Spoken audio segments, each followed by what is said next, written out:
I want you to want me. What is this human need to be needed?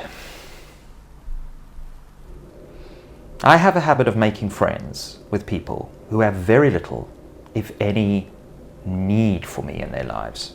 I mean, you know the type, right? You probably have friends like this too. Self-contained melancholics, solitary achievers, teeth-gritting stoics.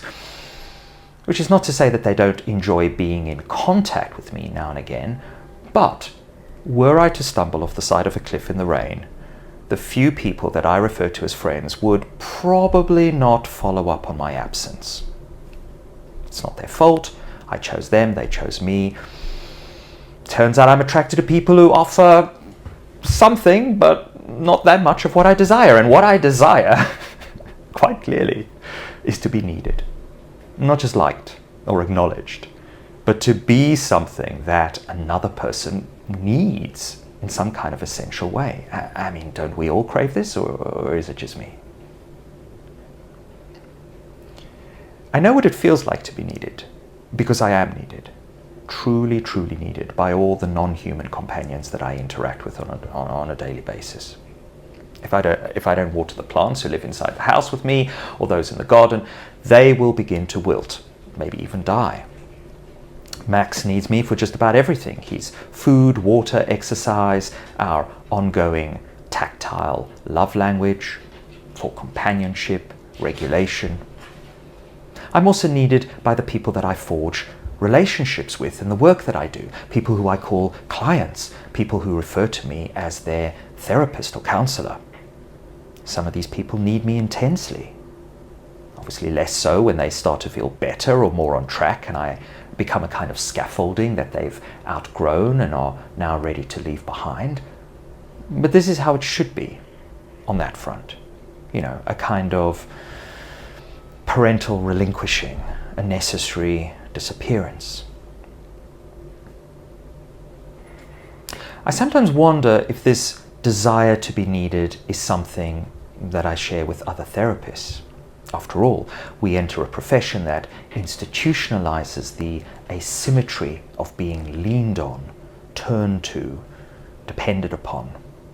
We make ourselves indispensable to others' needs, the need to be intimately known, to be held in mind, to have one's story received and remembered. Perhaps the very structure of this work appeals to a particular kind of person, a particular kind of longing in us. Well, in me anyway, you know, to matter, to be significant, to be wanted in a sustained and reliable way by another human being. And this is where things get complicated, because the need to be needed, so natural, so human, has become linguistically and culturally radioactive in our late modern moment. Our culture, our language has found, you know, a new N-word, one that it likes to use with a certain kind of hissing disdain or a little theatrical eye roll. And this N-word, for men especially, but also for anyone whose longing won't stay politely out of view, is of course neediness. Words uttered with the same biting contempt once reserved for that original racial slur. Just, you know, weaponized now to mark out someone as excessive, shameful, too much, too needy. Definitely not a word you would want applied to you if you identify as a heterosexual man. The cultural script for male identity still demands independence, stoicism, impermeability. To be needy as a man is to violate the deep codes of masculinity that we are supposed to aspire to risk appearing feminine, unstable, weak.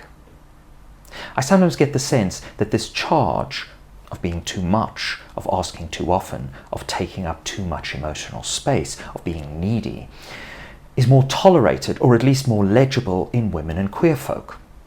And research seems to back this up. Studies show that emotional expressiveness, relational vigilance, and anxious attachment styles are more culturally permissible, or at least expected, in women and LGBTQ individuals. What gets called needy by heteronormative culture is often reframed by queer people and women with regard to themselves, and maybe with regard to queer people, as empathy, attunement, or sensitivity. But for straight men, the same behaviors are very unwelcome. Emotional hunger is often treated when it comes to men not as a human given, but as a failure of masculinity. Notice also how quickly needy slides into that other N-word that we're all trying to dodge, narcissistic, a word that now functions less as a clinical descriptor and more as a damning personality slur. And yet, the line between the two, between the child who longs to be chosen and the adult who insists on being central, is often just a matter of timing and tone, or maybe power. Perhaps being needy is just another way of saying that we want to be the thing that someone else needs, can't do without, not just liked or appreciated, but felt to be essential. Not because we're selfish or narcissistic in any unpleasant way, but because being needed makes me feel real, more human.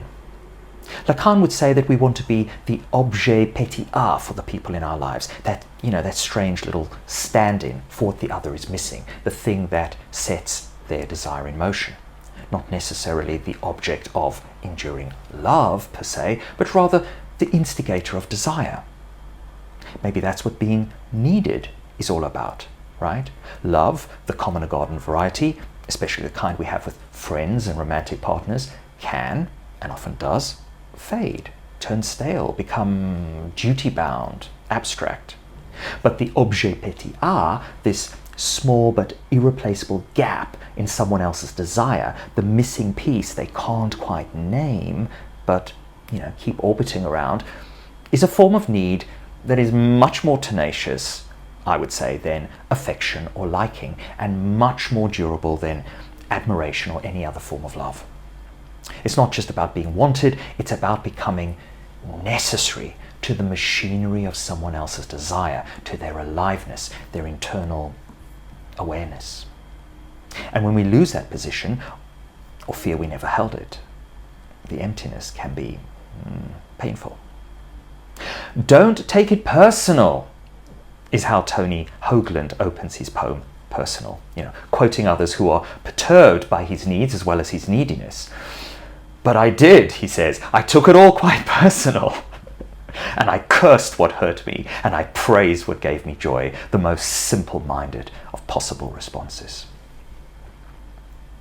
Like all needy people, Hoagland confesses in the poem that, quote, I believe in saying it all and taking it all back and saying it again for good measure while the air fills up with I'm sorry's like wheeling birds and the trees look seasick in the wind.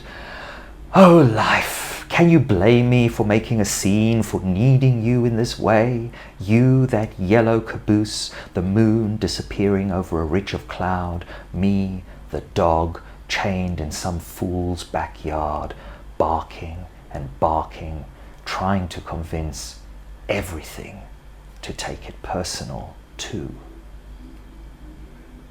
I think making stuff for YouTube is another way that people try to feel needed. Not just, noticed, not just liked, but relied upon to some degree. Missed, even if we're only momentarily indispensable. The need isn't just to be seen, it's to matter in some small way, to become woven into the background of someone else's life. In the shadow economy of neediness, which we now call social media, creators often talk about the shift that happens somewhere between 5k and 20k subs. This is a place where we seem to cross over from speaking into the void, as I'm doing here, to, being needed, even in some small and no doubt self-deluding way. The problem, of course, is that this version of being needed is structurally empty. It mimics attachment, but it can't really sustain it. We are not being held in mind or carried inwardly by these subs, as all needy individuals long for and rarely achieve.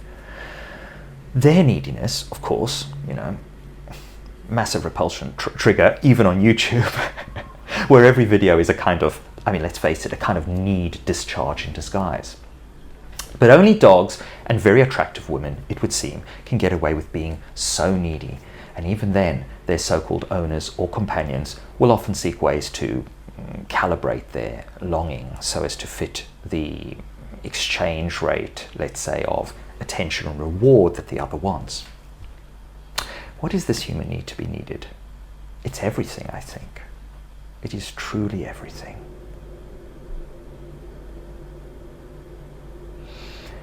I hope the language of this video hasn't been too needy for you, YouTube.